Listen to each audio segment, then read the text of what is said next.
Gusto mo bang bumili ng napakalaking excavator na ito? Aabot ang presyo nito sa ₱9 hanggang $15 milyon o mahigit ₱1 bilyong, depende sa configuration. Ito ang Komatsu PC8000. Isa ito sa dambuhalang hydraulic excavator sa mundo.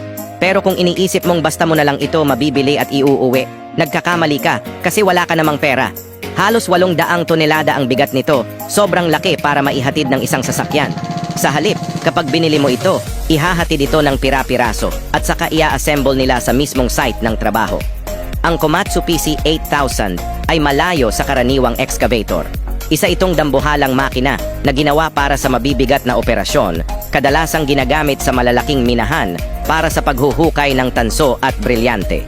Dahil sa laki at lakas nito, kaya nitong humukay ng hanggang 7,000 tonelada ng material kada oras, pati mga nakalimutang alaala mo ay kayang hukayin nito.